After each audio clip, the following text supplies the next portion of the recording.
Hello and welcome back to History for Atheists. My guest today is Professor Ken Darke. Ken is Professor of Archaeology and History at the University of Reading and a Fellow of the Society of Antiquaries of London, the Royal Historical Society and the Royal Anthropological Institute, as well as a member of the Royal Institute of International Affairs, the only person elected to all of those learned societies. His archaeological work is focused on late antiquity and the Byzantine era, but as he and I will discuss, this led him to undertake excavations in Nazareth, which will be the focus of our discussion today. His excavations there are the focus of his new book, Archaeology of Jesus Nazareth, which draws on several papers he's published based on his digs in that area. In today's conversation, we talk about the evidence regarding the town of Nazareth in Jesus' time, and of course, eventually get to the crackpot theory that there was no such town, at least not in the time of Jesus of Nazareth. This theory is so stupid that even most Jesus Mythicists reject it, but it still has currency among far too many non-believers. Ken Darke will help us to understand why it's complete nonsense.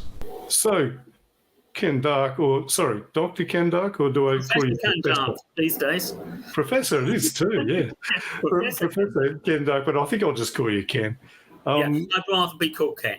Thank you. Ken, welcome to History for Atheists, and thank you very much for taking some time out of the middle of your day to come on the show. This is a video, but we do a podcast version of it as well. But obviously what we want to talk about today is the archaeology of Nazareth. And I'd be interested before we get into that to maybe talk a little bit about your background as an archaeologist. I've just been reading your new book on the archaeology of Nazareth, so the Archaeology of Jesus Nazareth, which arrived just a few days ago for me, hot off the presses.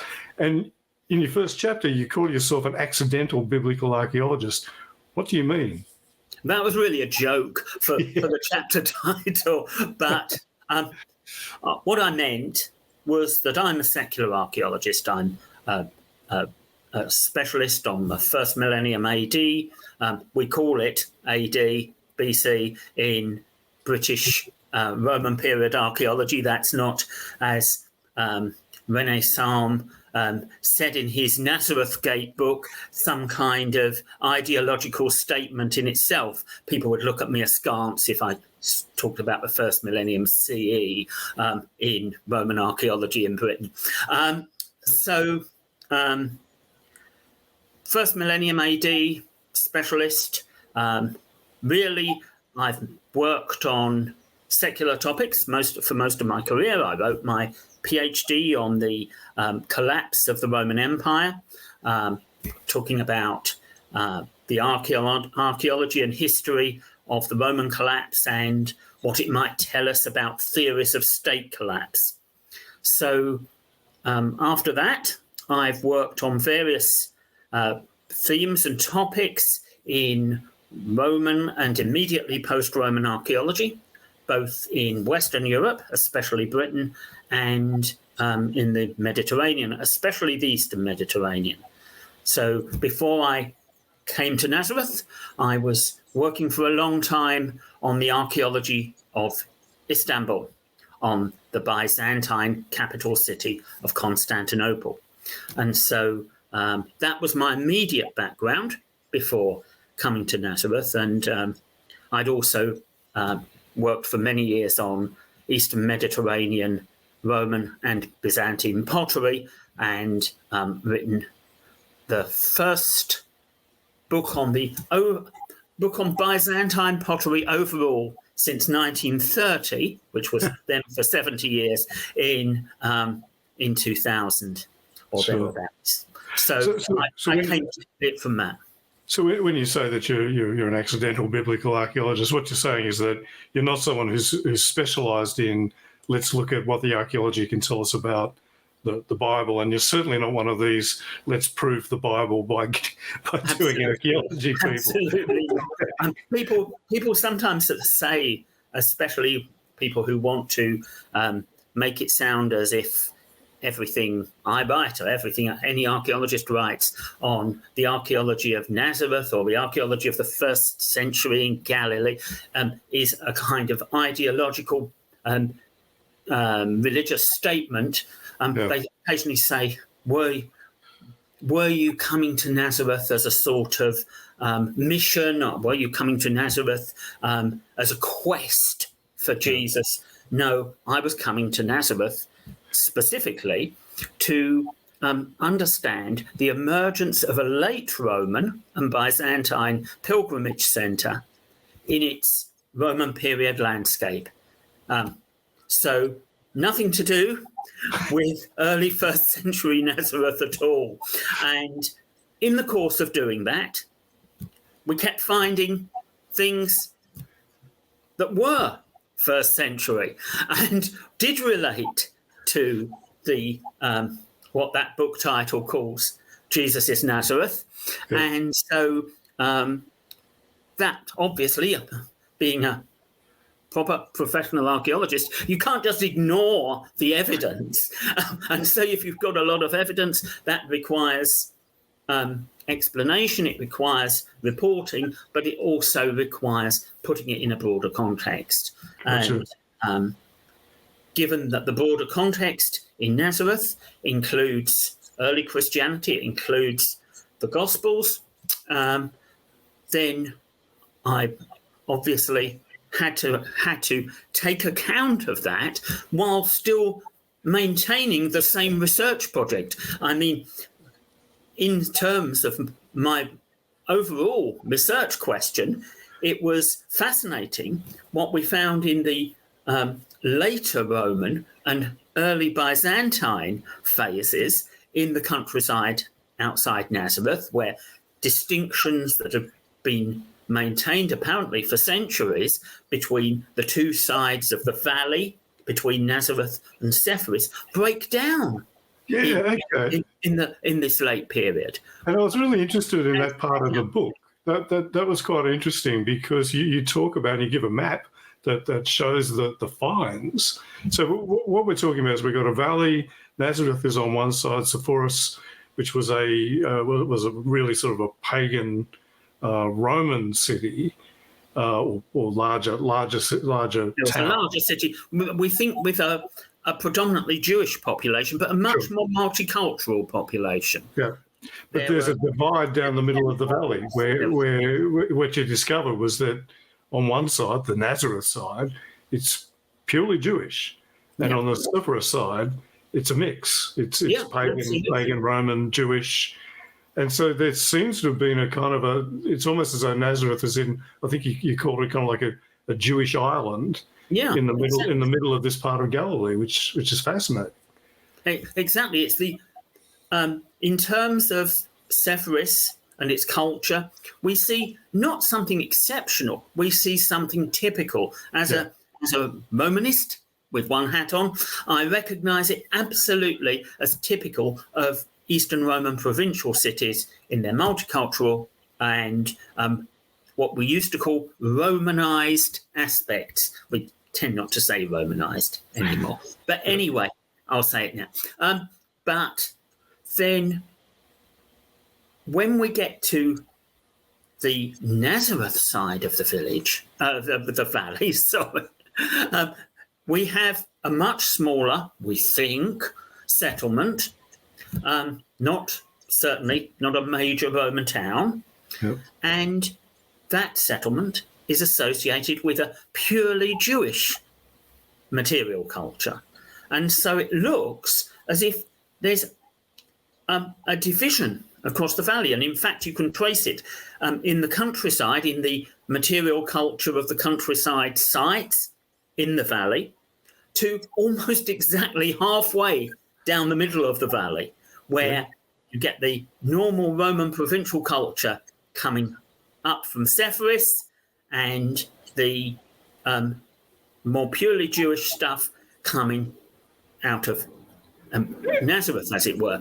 And that breaks down, you say, later on. Breaks down in the late Roman period, at least by the Byzantine period.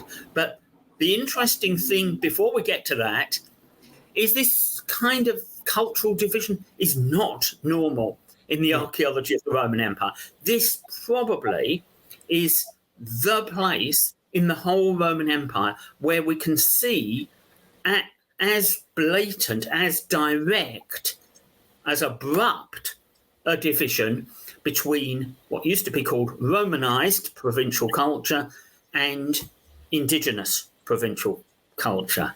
Right. And that's of empire-wide significance. I mean, regardless of whatever religious or atheist significance the archaeology of Nazareth has, that's a really serious discovery for Roman provincial archaeology, where resistance and imperialism are major themes and have been, to be fair, for a long, long time, way before they became fashionable in other walks of life. Okay.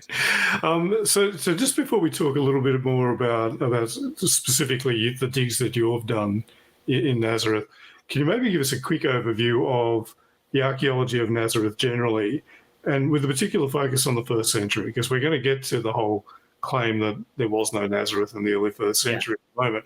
So my understanding is that there are kind of three main sites where there have been, or maybe four, where there have been discoveries of early Roman, so what we would call early Roman or late Hellenic finds. So these are finds from the period just before and around about the same time as Jesus is said to have lived. Yeah, the early Roman period. When the Roman period starts in the Nazareth area just before the turn of the era, and then goes on until it merges with the Byzantine period, which I would start at the early 5th century. Some people would differ.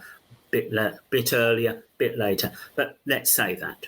So in terms of the archaeology of early Roman Nazareth, or early Roman period Nazareth, because there's nothing very, very Roman, as we've just been talking about early 1st century Nazareth and its immediate hinterland. The archaeology of that settlement is really known through very few actual excavations. There are some chance finds, especially of rock-cut tombs, which were found mostly in the 19th century. There were a few in the 20th. I don't think we have a completely new one on a site which was not already excavated in the 19th or 20th centuries, in this century. But anyway, rock-cut tombs, they have almost universally been poorly excavated, or really not excavated at all, but recorded, often in sketches, seldom in very much detail, and they form roughly a ring around the centre of modern Nazareth. And some people in the past, especially biblical scholars, have wanted to say that defines the Nazareth that Jesus would have lived in the early 1st century. Mm-hmm. Well, there's a problem with that, in that although some of those tombs are 1st century, and some of them are even of earlier form than the 1st century, the whole phenomenon of using these rock-cut tombs seems to have come in to the Lower Galilee, the region where Nazareth was, around about the mid-1st century. So in other words, you can't use this ring of tombs to define the limits of Jesus' Nazareth. They weren't there then. Yep. they were a later thing. Now, it's very interesting they were later, because that tomb type and the stuff that was found within them, and some of that we know about, indicate together that we have the tombs of pretty wealthy people, probably wealthier than one would expect in a normal Galilean agricultural village. So that's quite interesting. Then we have 3 excavated sites.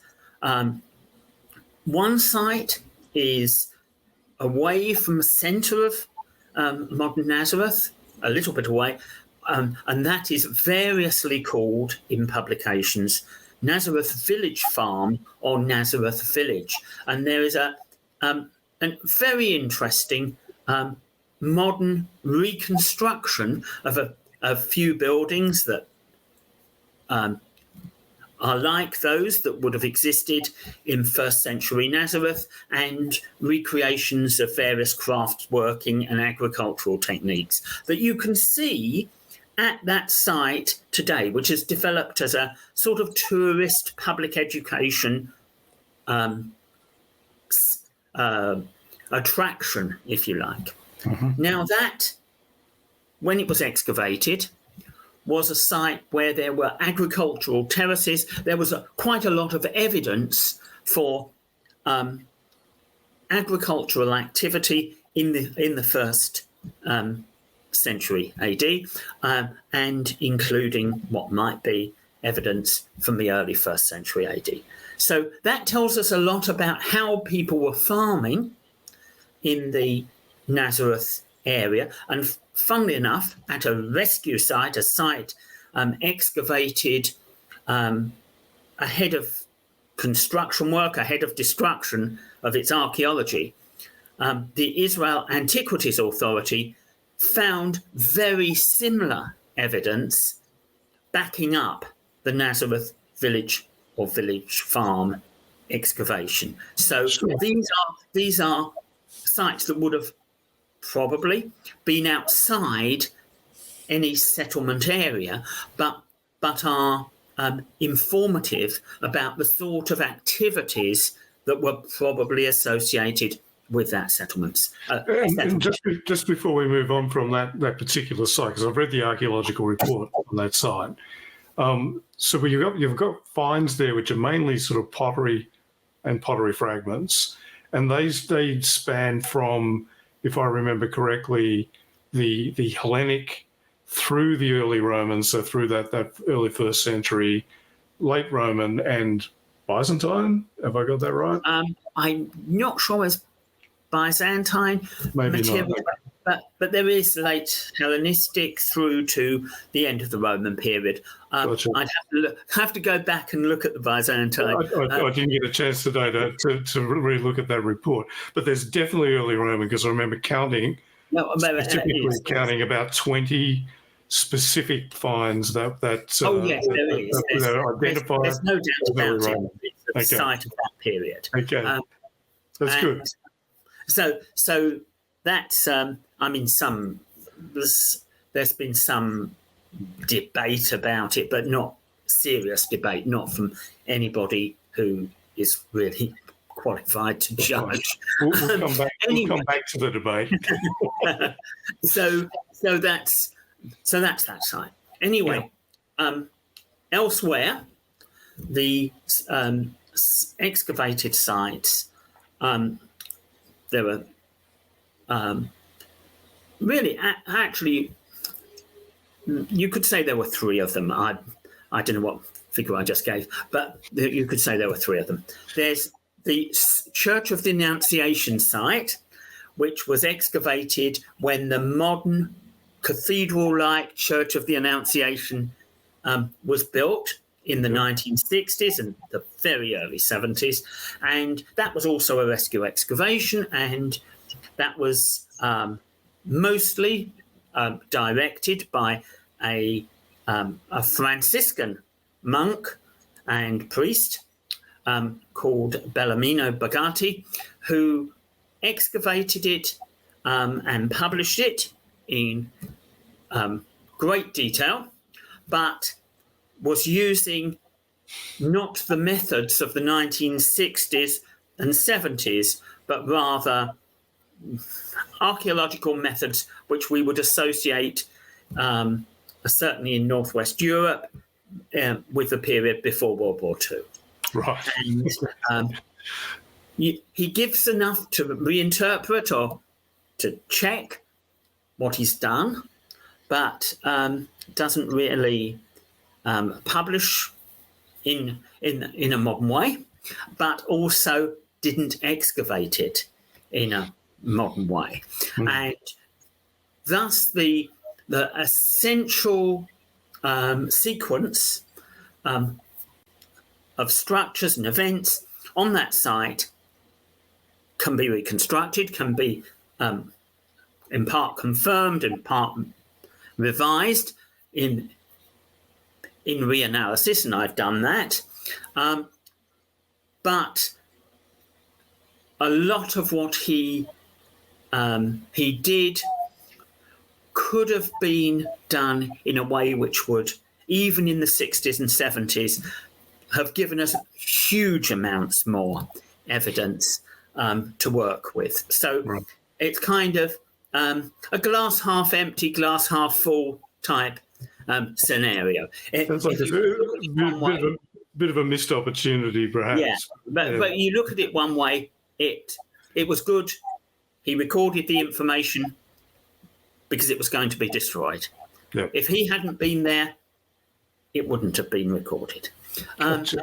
If, on the other hand, it was a bit of a missed opportunity. Anyway, there's that side. And that's got early first century structural evidence. How much of it is, in any sense, domestic, is very difficult to ascertain. Right. It's got storage facilities, it's got agricultural facilities, it's got water cisterns. It's obviously part of a settlement, but whether there are any houses there, it's really hard to tell. What has happened, which causes this problem, apart from the quality of the excavation, is that constant building on the same site, has cut away earlier archaeological layers and features. And so if there had been domestic buildings covering the site, and these underground, mostly, storage spaces had been sort of ancillary to those, we wouldn't know, because the ground level buildings would have been cut away anyway. So it's a partial picture of a very big bit of what is obviously an early Roman period settlement. And just before you go on, though, Ken, can I just make make a point? Because I've read a lot of the literature on this, but just for the listeners and viewers, it's not like at Nazareth there's this open field that archaeologists can just go and dig anywhere. Oh, yeah. There's a bloody great modern city there. Right? So this is why we're talking about these individual sites. So we're getting kind of snapshots of what's there, simply because there's a limited number of places where you can actually dig. Because it's not like you can go and knock on someone's door and say, "Excuse me, but we'd like to excavate, under your house, please." Exactly. That's very difficult. So I've got that right, haven't I? It's not only a city, but it's the centre of a city of 60,000 plus people. So it's a big city. So it's right in the heart of a modern city, and concrete, tarmac, brick buildings everywhere. And very few places you could excavate without knocking something down. Gotcha.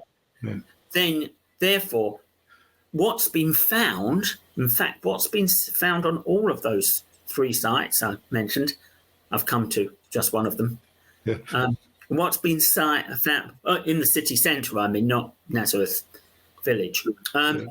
What's been found on all of those sites has come up as a result of construction activity. Gotcha. At the Church of the Annunciation, building the Church of the Annunciation in its modern form, and at the other two sites, other construction. Anyway, just to finish off on the Church of the Annunciation, when you reanalyse it, looking at the whole sequence in a 21st century archaeological way, you quickly realise that these rock-cut features of early Roman period date were not all in use together, and a sequence of them can be built up partly, in fact mostly, by which one cuts through which other one. Yep. Obviously, you can't cut through a rock-cut hollow if it's not there. So you can build up a sequence. And the key element of this, and what wasn't noticed before my work, I have no idea why, is that some of the things that cut through the earliest phases of early Roman period features on that site are what we call refuge. Refuge tunnels, refuge places dating from almost certainly from the first Jewish revolt. And so, as you know, Tim, probably most of the people watching this know, that dates them in 70 or earlier, in the well into the first century. And if there's a sequence before those datable features, obviously that sequence has to date from earlier, much earlier, because it involves features which were used, then cut away by other features, then those features used, then they were cut away by these refuge places. Gotcha. But the dating of those sites, that site generally, to at least part of it to the early Roman periods, the period that we're kind of focusing on this conversation, is that from finds or is that from other elements? There's two elements. There's what I have just said, that it's stratigraphical sequence. It's sequence of intercutting in this case. Yep. Involves one datable element, but there are also finds. I mean, I've heard it said that there aren't early first century finds from the Church of the Annunciation site. That would not be my dating of a lot of the pottery and other objects on the site. Sure. And I think it wouldn't be any professional Roman archaeologist familiar with Galilee dating as well. It's pretty clear cut. There's pottery, there are amphora, there's ceramic lamps, more hazily dated, but still possibly of that period. There are limestone vessels, which are typical of a generally early Roman period context in the Galilee, but also may have been produced slightly later than that. Okay. But here probably in an early Roman period association. So it's pretty uncontroversially that... absolutely. I mean, something that strikes me as very odd about some of the discussion of the archaeology of Nazareth by people who haven't been involved in actually doing it is that they will say that there's no first century pottery, that there's no first century evidence, but they haven't been there extensively. They certainly haven't handled thousands of the thousands of sherds of pottery available from Nazareth, or even probably seen most of them. They haven't the comparative knowledge from, apparently, from similar Galilean sites where such things are well dated, and to comment on that. And, you know, it's very hard to think that the interpretation that Nazareth wasn't there in the first century as a domestic settlement is credible if you're standing there with plainly first century domestic pottery in your hand from Nazareth, which you have just seen come out of the ground in Nazareth. We will have to come back to the skeptics in a moment, but before we is that pretty much a good summary of the Church of the Annunciation site? That will do for the Church of the Annunciation. Sure. So going on to other sites, there's a much smaller but very much better excavated site dug in the early 21st century by the Israel Antiquities Authority at a site which is most conveniently called the IMC site, or International Marian Centre site, which was excavated ahead of the construction of a I think ecumenical but Christian centre for the study and knowledge of St. Mary, of the Virgin Mary, which is standing today in Nazareth, really more or less next to the Church of the Annunciation site across the street. Okay. And that complex is a substantial complex, though nowhere near as big as the Church of the Annunciation complex. It's very important to the archaeology of Nazareth because, as you can see displayed on the site today, there are the remains of what are obviously domestic buildings of an early Roman period date. Again, anybody familiar with the evidence on the ground, anybody familiar with the comparative evidence would realise that these were early Roman period domestic buildings. And it's been well excavated by a very talented Israeli archaeologist, actually, as a Brit, I will say, trained in the University of London, so that's a good thing. And she published it in quite a lot of detail, and certainly in all the academic detail you need to check what she says. And she's right. It's a Roman period domestic structure, which then goes on to be used in other ways, or the site goes on to be used in other ways in later centuries. But what we're talking about today is that it's a house, as it were, from early first century and later first century, actually, in that case, Nazareth. And so...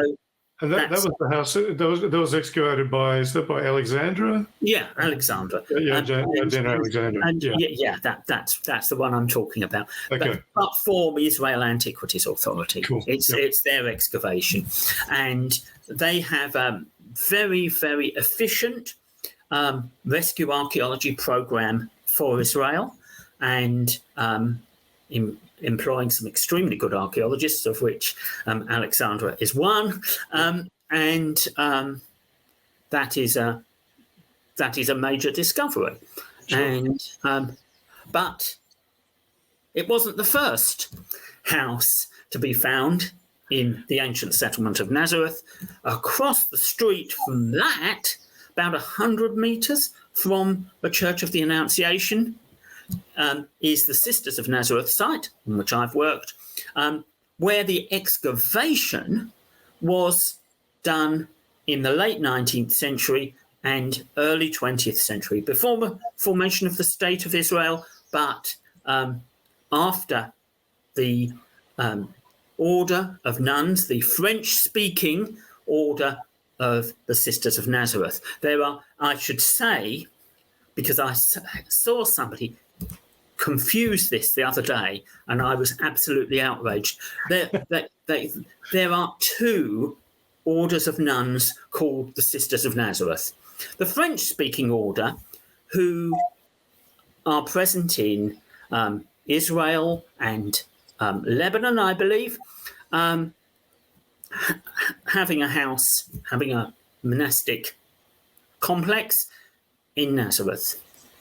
That order is utterly beloved of most people utterly beloved by most people in Nazareth. Yeah. And that's because they not only do their religious activities, but they also run a school. They do a lot of charity work among the poor, including the very poor in Nazareth, and absolutely regardless of belief or whatever, or culture, they are there for the poor people of Nazareth. Talk to a Nazareth taxi driver. They will tell you, whatever their background, they will tell you how wonderful the Sisters of Nazareth are. And it's under their... Yeah, it's under their convent. I just ought to say, unfortunately, the other Sisters of Nazareth are like the opposite. They're the English-speaking, I think, I may be wrong, American-based order of the Sisters of Nazareth. And they are one of these monastic orders which have been involved in an abuse scandal. Oh. That is not the same lot as the nuns in Nazareth. Good to know. A colleague of mine, who I shall, as he is nameless, I shall tell you, is himself an atheist, said, after working for several years with me at the Sisters of Nazareth convent, if all Christians were like this, I'd be a Christian. Anyway, so I have an utter admiration for our nuns, as it were, but they're separate from the other order, who obviously a different matter. Anyway, we're not here to talk about nuns. But the nuns in Nazareth, in the Sisters of Nazareth convent, have under their convent the most remarkable underground shelter, purpose-built to contain an array of archaeological features, many of them very well preserved, that were found when the convent itself was constructed in the late 19th and early 20th centuries. Amazingly, the convent superior, the Sisters of Nazareth don't call the boss of the convent the mother superior, they just call her the superior. Yeah.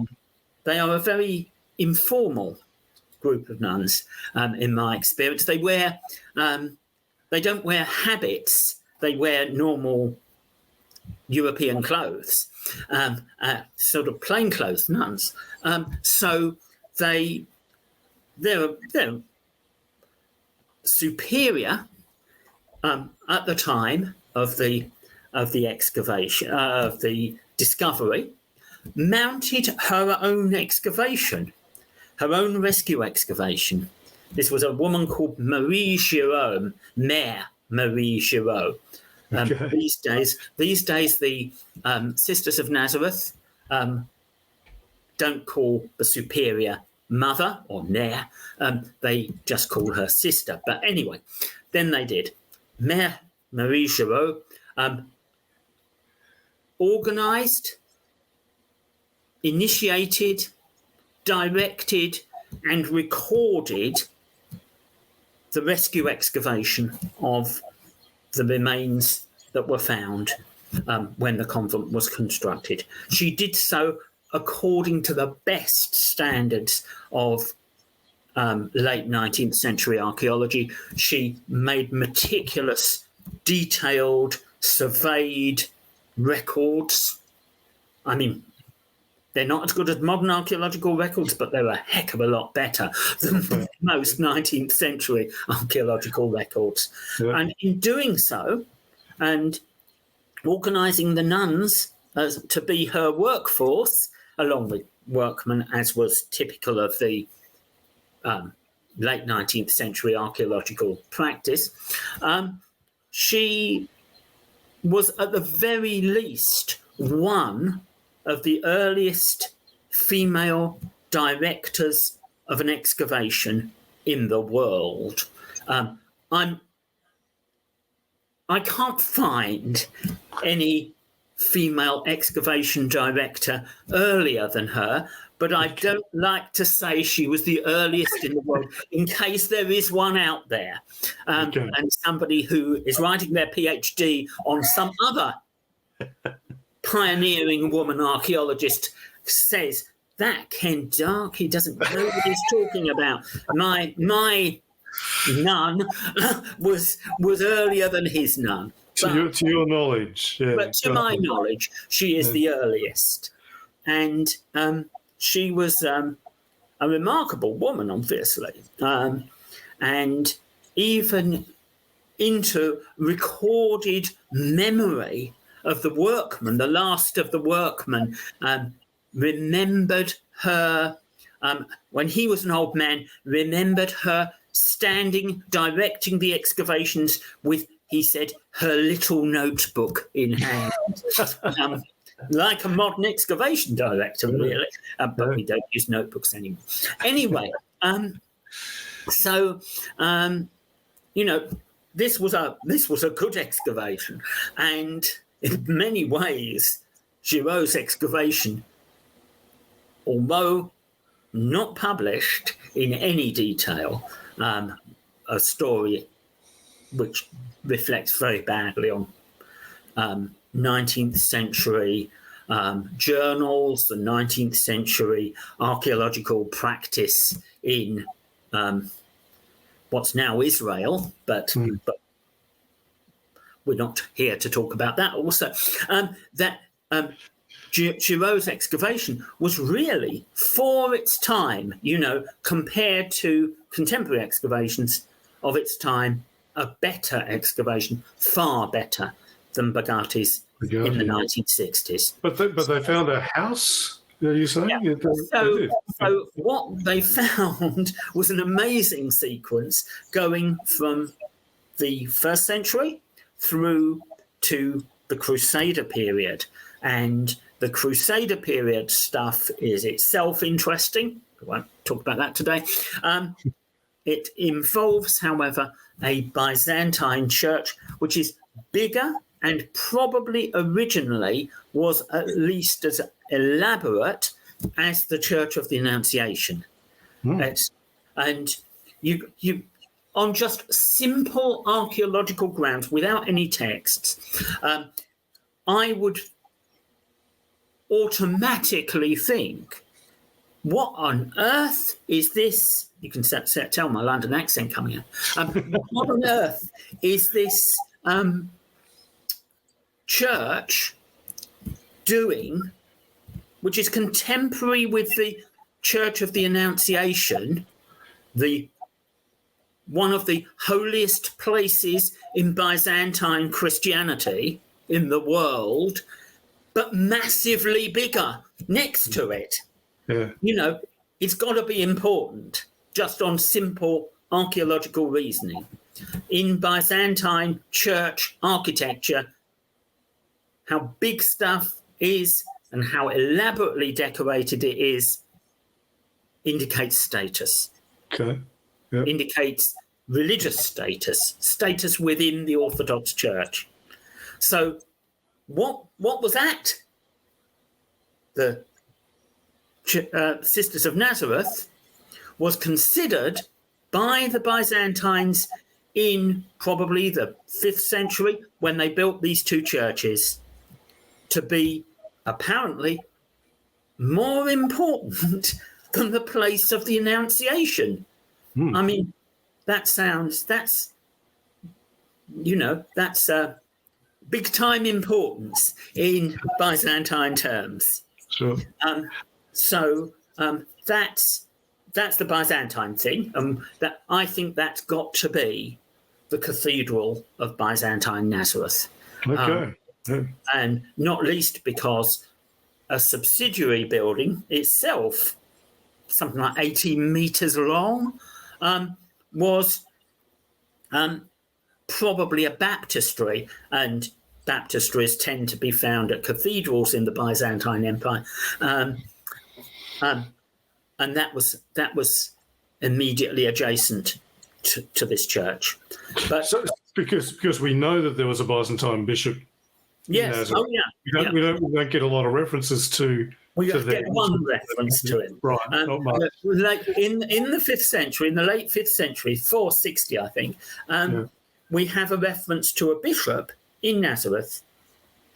We don't have any other reference to a bishop or to his church in Nazareth in the Byzantine period. Now, this is a deeply Christian state in which the Orthodox Church, highly literate, loads of people writing loads of stuff, they don't mention that bishop and that church. Now, it goes to show that we know that's there. We have no reason to doubt that's continually there, but we have, through the Byzantine period, but we have no written evidence beyond the 460s. Just shows how fragmentary. Yeah, exactly. It shows how that, the old saying, a lack of evidence isn't, absence of evidence isn't evidence of absence. That's the saying. So it goes to show that really, really isn't the case when it comes to textual attestations of anything, certainly anything in Nazareth. Anyway, the Byzantine Church had a crypt, and in this crypt there was a very well-preserved cave church. Well, we know that cave churches were built by the Byzantines, and this one has a lot of associated Byzantine material, but the earliest objects that can be associated with it are almost certainly a group of 4th century coins. Well, one's 3rd century, but it could have been in use in the 4th century. Anyway, this probably was a cave church of the 4th century onward, which had been incorporated in a 5th century massive church, I think cathedral complex. As an underground church, a church which nevertheless was as elaborately decorated as the surface level church, with wall mosaics, quite possibly floor mosaics, though we didn't actually find any, but it had been flooded. And what some people don't realise is if you get a flooded floor that has had a mosaic, the mosaic lifts from its bedding, and you don't get a mosaic anymore. Yeah. But there were loads of mosaic tesserae, little stone cubes found, including some that look a lot like floor mosaic, because essentially it's a slightly more complex argument when I'm presenting it, but they're bigger than wall mosaic tesserae.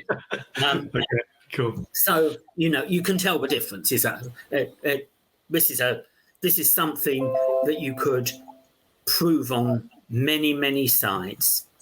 So anyway, that cave church had been cut through and dug out from an earlier Jewish tomb, a rock-cut tomb.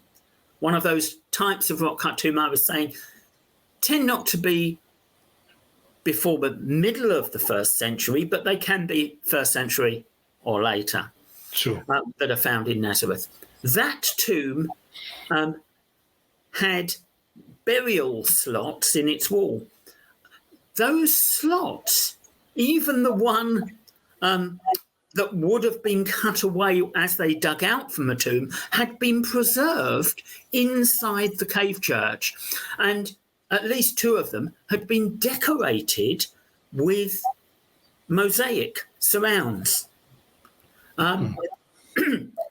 So they've been not just conserved within this Christian context, although they were probably Jewish tombs of an earlier date, but they'd been afforded some sort of significance. This is just normal archaeological interpretation.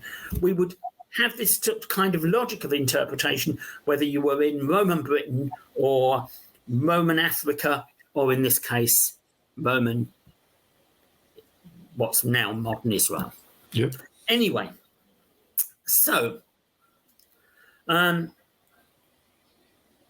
these tombs had been preserved unopened because the skeletons were found by the nuns still in them. Okay. And in fact, some of the skeletons were found. I may drink my tea now. I'm getting a bit hoarse. Believe it or not, it's extremely hot here in London. Fair enough. And I'm sitting in my conservatory. Anyway, Yeah. The tombs were preserved, and found within them were unguentaria, or perfume jars, glass perfume jars of a distinctive form, and those are probably among the unguentaria preserved in the Sisters of Nazareth Museum. Yeah. But the nuns had a museum built to preserve their finds. It's still there.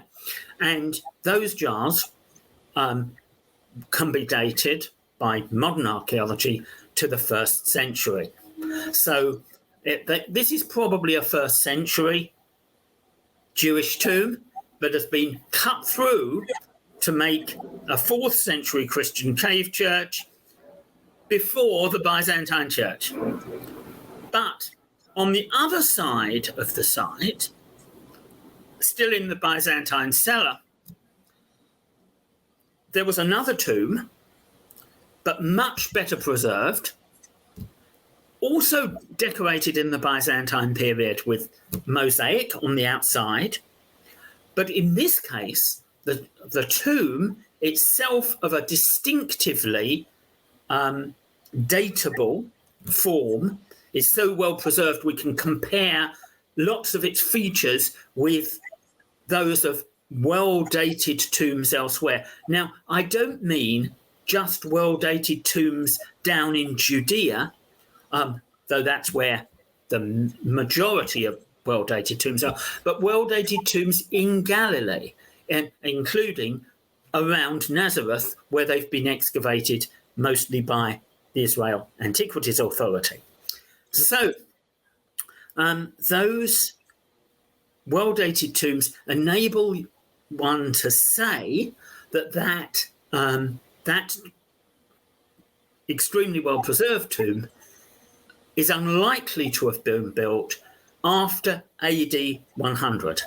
This is very significant because not only is that quite early for one of these tombs, but not by any means the start of the tomb building sequence in Galilee, but it's itself, again, like we saw at the Church of the Annunciation, it cuts through quarrying in this case. And this quarrying is small-scale quarrying, but it cuts through a partly rock-cut building associated with domestic pottery, in the floor of which was a pottery sherd which would not have been produced by standard archaeological dating of that type of pottery, wouldn't have been produced before the turn of the era. So if you've got a tomb that is extremely unlikely to be post 100, quarrying, cutting through a building which has evidently been used because it's got lots of domestic material broadly associated with it, that couldn't have been built earlier than the 1st century. That's a 1st century building. Sure. And so you've got a sequence which is... So you've got a sequence which is 5th century, underneath that a 4th century cave church. In that, tombs, one of which is definitely 1st century. And one maybe. And at least one find that seems to be back even further. Yeah. Is that the sequence? So the sequence makes that building, the start of the sequence, 1st century, and well into the 1st century, because it's got two other bits of 1st century activity on its site later than its disuse, the quarrying and then the tomb. Gotcha. Okay. Now, you may say, but you can't put a house in conjunction with a tomb in a Jewish context in the 1st century. But no, the tomb wasn't there when the house was there. The tomb was later. Yeah, okay, gotcha. So that argument just goes out of the window. So, so we have a 1st century house. It's in many ways comparable to the 1st century house that Alexandra found just across the road. I was about to say, so we got two. Yeah, we've got two. Right next to each other. It's beginning to get, you can't help laughing when you hear people say, "Oh, well, there was no Nazareth in the early 1st century." Well, what? Anyway, so then we've got this building is associated with every bit of 1st century domestic pottery we can locate from the Nuns' excavation at the Sisters of Nazareth. I think that's a domestic building. I might be being rash here, but I think that's a domestic building. Anyway, so that's a house. So two houses in central Nazareth, both sharing similarities. But you will say, what about all the rock-cut elements of the house at the Sisters of Nazareth? It's very well preserved. There's a rock-cut doorway. There's rock-cut steps up to the top of its rock-cut wall. There's a part of a natural cave roof left to support what is evidently going to be the next floor, or perhaps the roof, over the rock-cut room. Gotcha. Why is there so much rock-cut stuff when you don't normally get that in Jewish Roman period houses in Galilee? Well, actually, many Jewish Roman period houses in Galilee include some rock-cut elements in their walls. Yeah. Even the IMC house has, as you can see on the site today, where it's displayed, rock-cut elements in the walls. Why it's so much at the Sisters of Nazareth is an obvious, pragmatic response to the fact that the Sisters of Nazareth house unlike the IMC house, was cut into a hill slope, a hill slope of rock, limestone, so that they had to cut back a terrace to make it flat. And when they were cutting that back, rather than build the back walls and one of the rooms, the easy thing to do was just to form them out of the rock. They did the same thing to a lesser extent on lots of other sites, including the IMC site. Sure. So it's just pragmatism. It's, there's no kind of special reason. There's just some guy saying, you know what?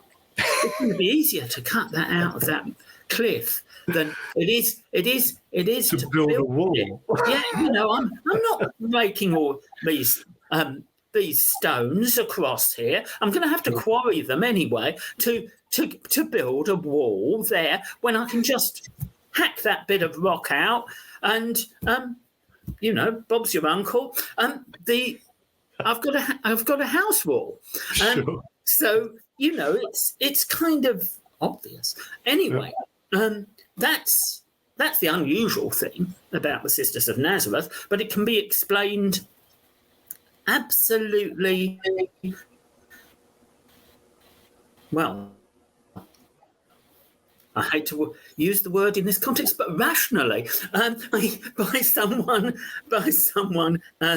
doing what's the least effort. And that is the Sisters of Nazareth house. But of course, people get excited about the Sisters of Nazareth house because of the possible, really pretty likely textual association between pilgrim accounts and the church, the 5th century church that was built on its site. The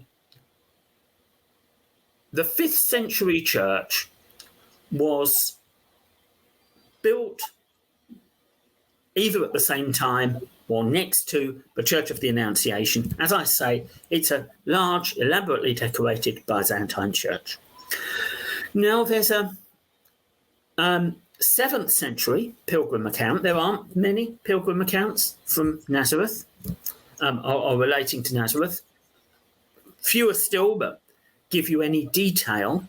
But this one, De Locis Sanctis, dates from the late 7th century, and it describes 2 churches in Nazareth. One of those churches was the Church of the Annunciation, which we know was on the present Church of the Annunciation site. We've got it archaeologically. That's settled. Sure. Now, the other church is described as near that. It's described as having a spring from which water is drawn by a pulley. Well, there are 2 options for that at the Church of the Sisters of Nazareth. There is a natural spring at the Sisters of Nazareth. Believe it or not, the nuns didn't realise it until we found it in a Crusader tunnel. Okay. People had thought it was just another cistern, but it was another cistern which constantly was full of water. And when we analysed that, it's a natural spring.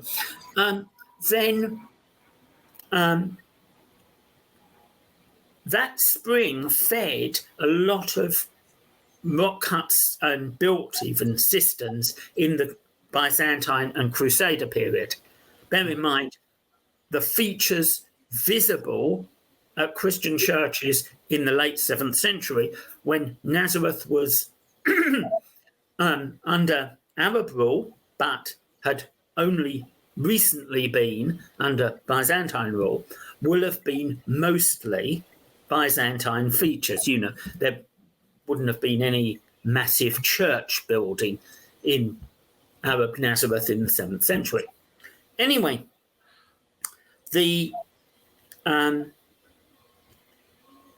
feature that could have been understood as well is one of these cisterns in which there are fittings for, admittedly undated, for what looks like a pulley to draw water from a well.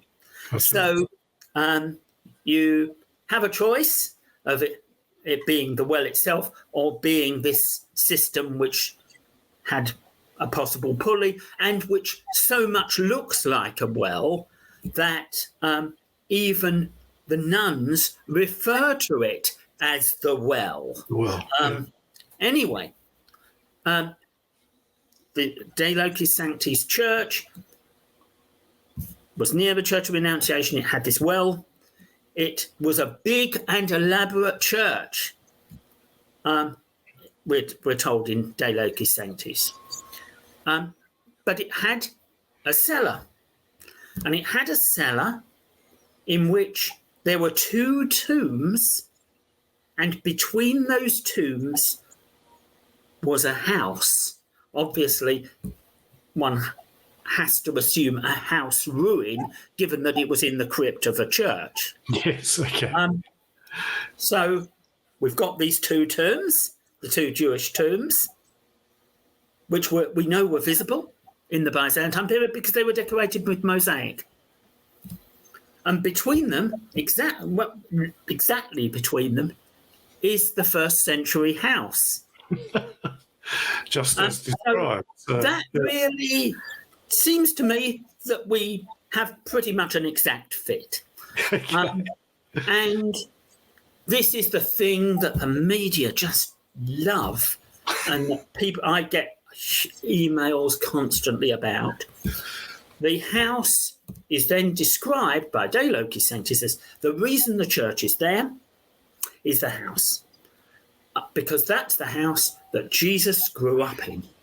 So, Ken, you found the house of Jesus. Well, and the building is now commonly known. I mean, I probably daily hear it referred to as the house of Jesus. Yeah. But that is a modern name for it. Anyway, a name since my publications.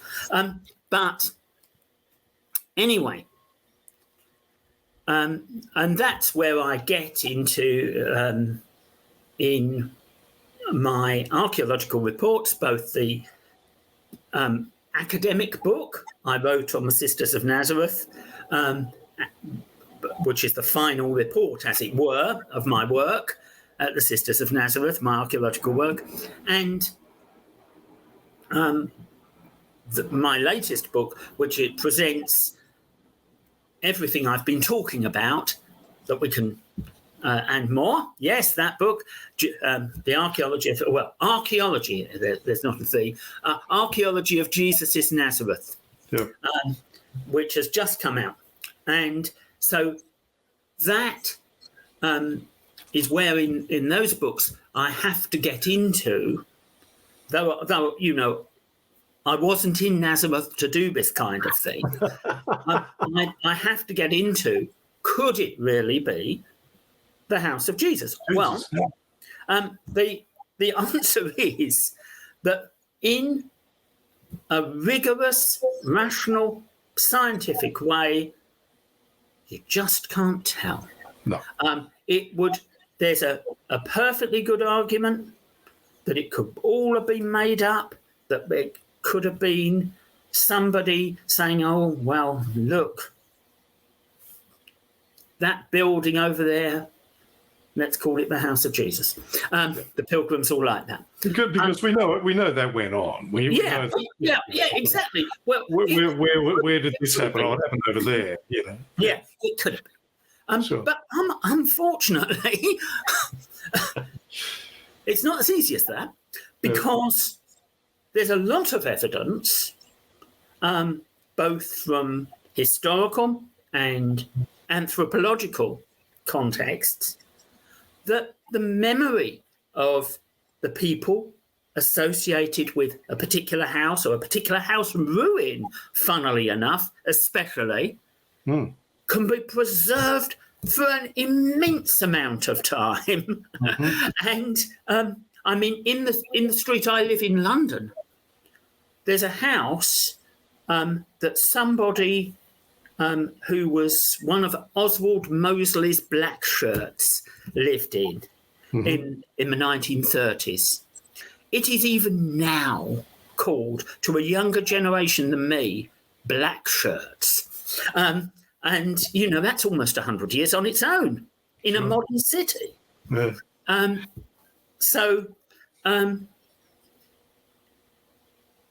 I don't use that as a real example in scholarly terms, but I'm just chatting about this.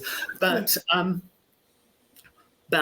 there's a lot of anthropological evidence, again, cited in my books. I actually found quite a lot since then for that kind of transmission of the memory of who was associated with a particular property or a particular place over centuries accurately. Sure. And I remember the media reports, and in fact they pop up every Easter. Oh, The House of Jesus has been found. Yeah. And I'm thinking, for God's sake. Yeah.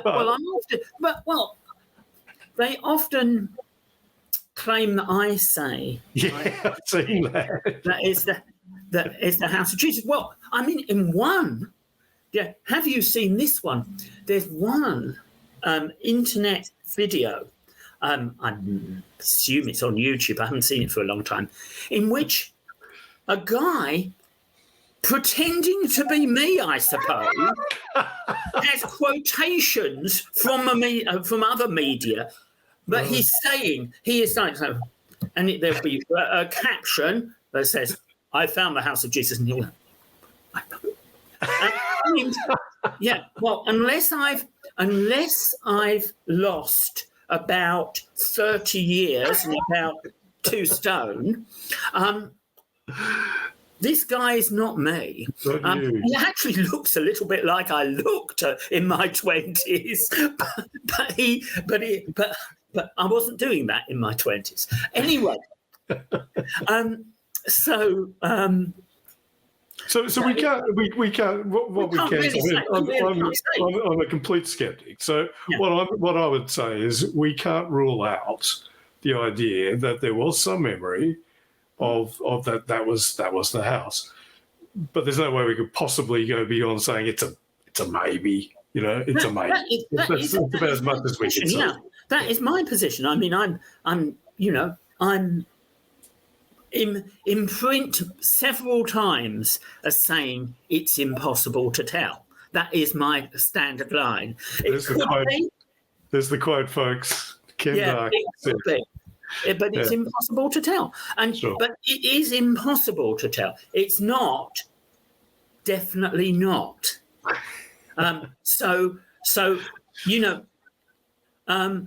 If you're going to be a scientific refutationist, you can say, well, we can't refute it. Gotcha. So it could be true. Could be. Ken, I'm just a little aware of time, and I'm kind of concerned that we won't get to the bit that I really want to get to, which is the skeptics. So just before we do, is there anything else you want to maybe talk about in relation to that slide? Absolutely not. I thought that was a good line to leave it on, actually. But anyway, I will talk a little bit about skeptics. But I mean, I thought we'd slay pretty much any skeptical opinion. I was going to say, I think we've kind of made it pretty clear that according to your research, that of Alexandria, that of Rapano, there's a whole range of archaeologists who have worked on the site. There is no archaeologist, to my knowledge, that says that Nazareth didn't exist in the early 1st century. No, I've ever spoken to already. Okay. But particularly, you can say absolutely no archaeologist who's ever worked in detail on Nazareth, even if they haven't done fieldwork there, they all think that early 1st century Nazareth existed. But of course, this is just a kind of non-question, really. Nazareth, you're talking about, did a Galilean village exist in the first century when you've got masses of archaeological evidence that it did? Well, yeah, it did. If it wasn't Nazareth, we'd just shrug our shoulders and say, oh, well, that's another dot on the map. And so it's not at all controversial. So look, we've alluded to it. Let's get down to it. The reason I'm talking to you, apart from the fact it's been a fascinating conversation, is that a gentleman by the name of Rene Salm, who is a piano... I've heard of him. You've heard of him, yes. Who is a piano teacher and piano tuner in Eugene, Oregon. A remarkable chap by all accounts. On the back of his book, here it is, The Myth of Nazareth. He's a scholar of early Buddhism as well as Christianity. He's a published composer of classical piano music and a linguist who commands many ancient and modern languages, ranging from Aramaic, Hebrew and Pali to German, French and Italian. In addition, he's a mental health professional, a concert quality pianist. It goes on. He lives in Eugene, Oregon, without the need of a car or a television. Remarkable. And he's also written this book, which says that you and all the other archaeologists are wrong. He has no archaeological training. He has no degree. And he's been to Nazareth, I think, once as a tourist, I think is my understanding. That is my understanding. My understanding is Salm has, or Salm or whatever it's called, has been to Nazareth once as a tourist. Right. He has not studied the real material. But Ken, he's written 2 books. There's The Myth of Nazareth. My piece was in one of them, with all kinds of rubbish. Nazareth. Alleged biography of me, which is inferred from the slightest misguided hint. As he sees it, I mean, believe it or not, he says something like, I never reveal my religious views, though you can tell because I use AD data. What Roman archaeologist in Britain doesn't? And I call St Mary's Well, called Mary's Well, St Mary's Well in some of my publications. They were the ones written partly for the convent. I mean, I'm not going to not call it St Mary's Well to some nuns, am I? But that would just be rude. He seems to have an amazing capacity, Rene Salm, for being able to discern lots and lots of things from very small pieces of evidence. So that's another example. His second book is entitled Nazareth Gate, and the subtitle is Quack Archaeology, Holy Hoaxes, and the Invented Town of Jesus. Because what happened was he wrote the first book, and then a whole lot more archaeology was done that basically showed that it was a settlement in the early first century. And so then he had to write the second book to explain that was all a conspiracy, that you and Alexandra and Mordecai Avium and all those other archaeologists, I think you're all in league with the archaeological, the Israeli Archaeological Authority, to get tourists. I think that's the... I understand that having read both of those books, I reviewed. I've got a published review of the first one. I actually was writing a review of the second one for a well-known archaeological journal when I wrote to the editor and said, this is just rubbish. Can I not write the review? This is just rubbish. The second one is bonkers. The first one is silly, but the second one is just absolutely bonkers. He said, I've just been reading it. Yeah, I understand what you mean. Don't write it.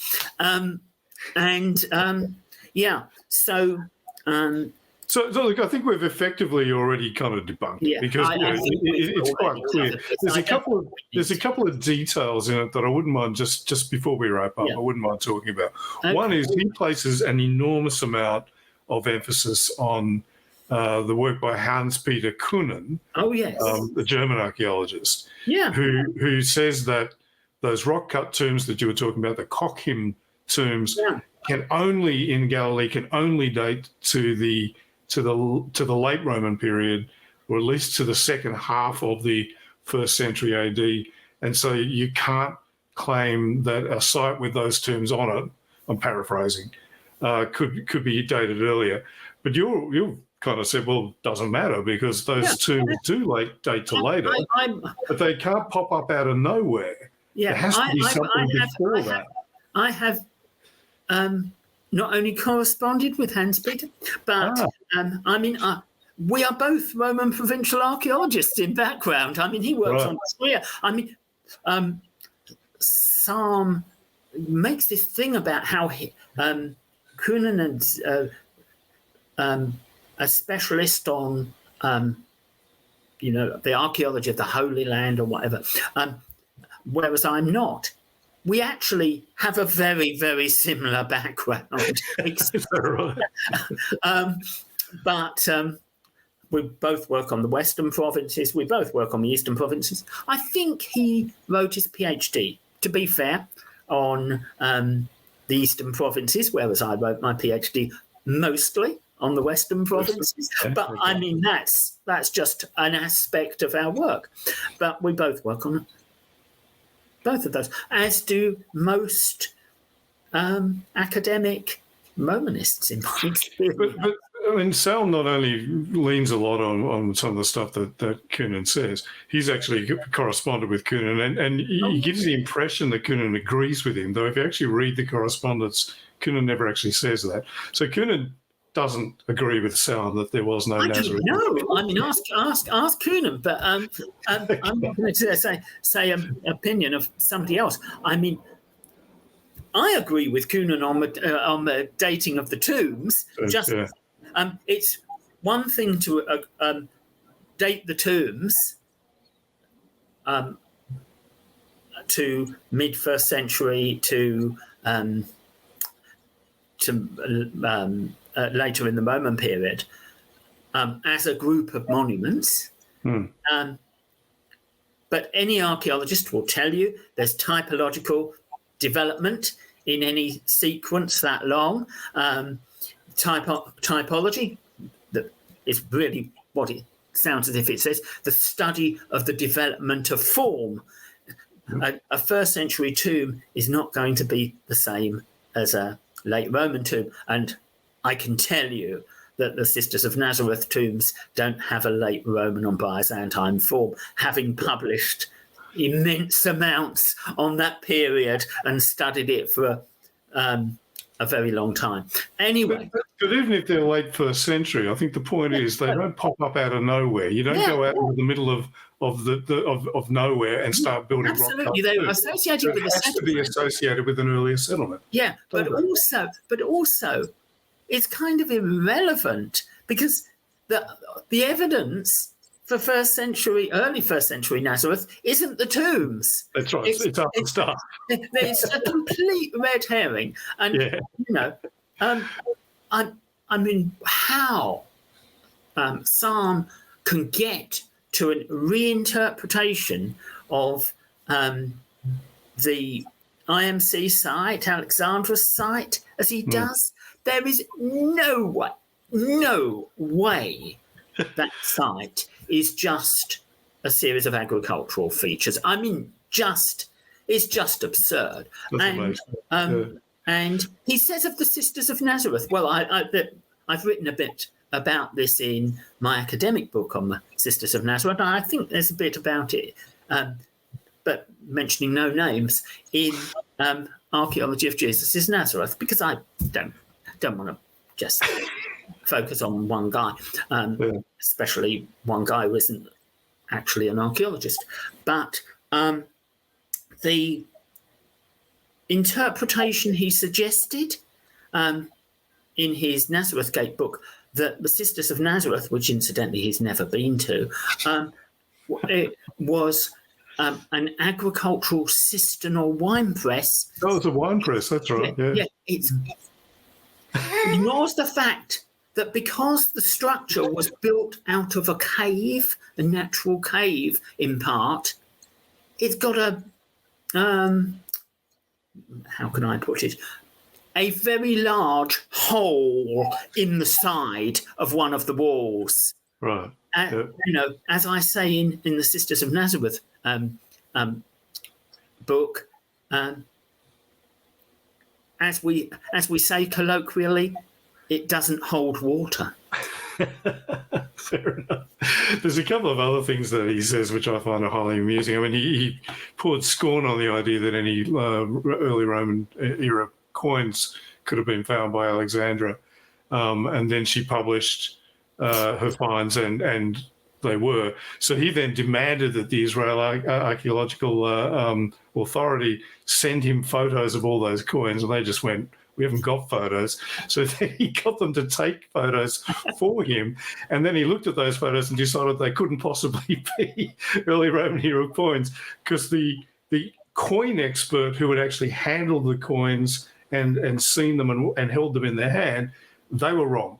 But the piano tuner in Eugene, Oregon, who looked at 3 photos, could determine the reality. You really got to wonder at the arrogance of this guy. I mean, it's just hilarious. Well, as they say in a very well-known British TV drama series, you may say that, but I couldn't possibly comment. I couldn't possibly say. Okay, I can say that. Look, we're going to have to wrap it up, I think, Kim. Look, this has been really, really interesting. I wish I had been able to finish reading the book. I had to kind of skim read it this afternoon. I did read several chapters in great detail, but I'm going to enjoy going back and reading the whole thing. I will put a link in the description to this video, because I really do recommend it. It's very readable, Ken. I've read your archaeological reports, and mate, they're archaeological reports. Obviously, they're going to be pretty. Yeah. I mean, this is actually quite funny. I mean, they're not going to be chatty, are they? But this is quite chatty, and you got photos of the nuns, and there's all sorts of quite interesting little anecdotes. It's a great book. Highly recommend it. So, Ken, Professor Ken Dark, it's been wonderful. Thank you very, very much for coming on History for Atheists, and I've had a lot of fun. You've been very diplomatic. I'm not always a diplomat, so thank you for being such a gentleman and giving us such detail and a real insight into the way in which an archaeologist works. So, Ken Dark, thank you for coming on History for Atheists. Thank you very much for having me. No problem. Goodbye. Goodbye. Well, I hope you enjoyed my discussion with Professor Ken Dark and his kindly but comprehensive debunking of the silly Nazareth didn't exist thesis. I'll put details of his new book and his academic publications on Nazareth, and a link to the History for Atheists article on Nazareth and its relevance to the claims of Jesus Mythicism in the description of this episode. But see you again here soon.